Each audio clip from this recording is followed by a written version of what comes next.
Capítulo 12 de Atos dos Apóstolos. Mais perseguições.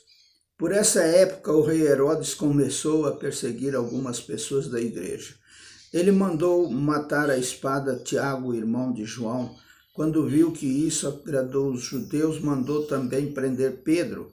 Isso aconteceu durante a festa dos pães sem fermento.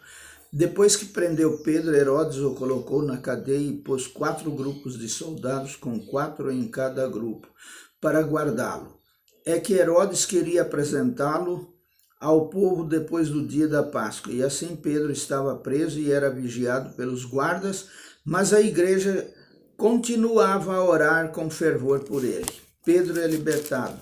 Na noite antes do dia em que Herodes ia apresentá-lo ao povo, Pedro estava dormindo preso com 2 correntes entre 2 soldados e havia guardas de vigia no portão da cadeia.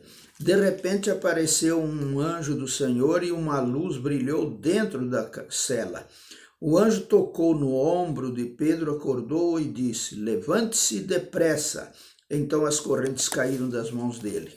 "Aperte o cinto e amarre as sandálias", disse o anjo. E Pedro fez o que o anjo mandou. "Ponha a capa e venha comigo", ordenou o anjo. E Pedro saiu da cadeia e foi seguindo o anjo. Porém, não sabia se de fato o anjo o estava libertando. Ele pensava que aquilo era uma visão. Eles passaram pelo primeiro e pelo segundo posto da guarda e chegaram ao portão de ferro que dava para a rua. O portão se abriu sozinho e eles saíram, andaram por uma rua e de repente o anjo foi embora. Então Pedro compreendeu o que estava acontecendo e disse: "Agora sei que de fato o Senhor mandou o seu anjo e me livrou do poder de Herodes e de tudo o que os judeus tinham a intenção de me fazer."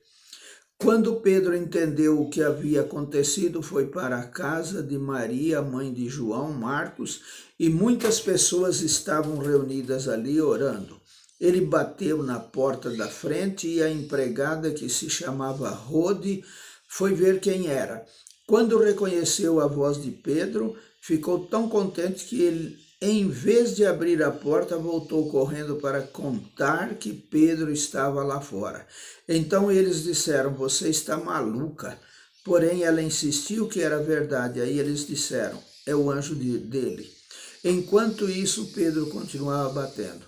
Finalmente eles abriram a porta e quando viram que era Pedro mesmo, ficaram muito assustados.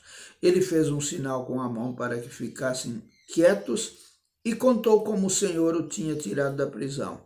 "Contem isso a Tiago e aos outros irmãos", disse ele. Em seguida saiu dali e foi para outro lugar. Quando amanheceu, houve uma grande confusão entre os soldados, pois eles não sabiam o que tinha acontecido com Pedro. Herodes mandou que procurassem, mas não o acharam. Então, depois de fazer perguntas aos guardas, mandou matá-los. Depois disso, Herodes saiu da região da Judéia, ficou algum tempo na cidade de Cesareia. A morte de Herodes. O rei Herodes estava com muita raiva dos moradores da cidade de Tiro e de Sidão. Então eles formaram um grupo e foram falar com Herodes.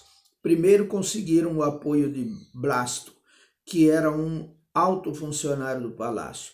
Aí pediram ao rei Herodes que fizesse as pazes com eles, pois os alimentos que a região deles recebia vinham do país do rei.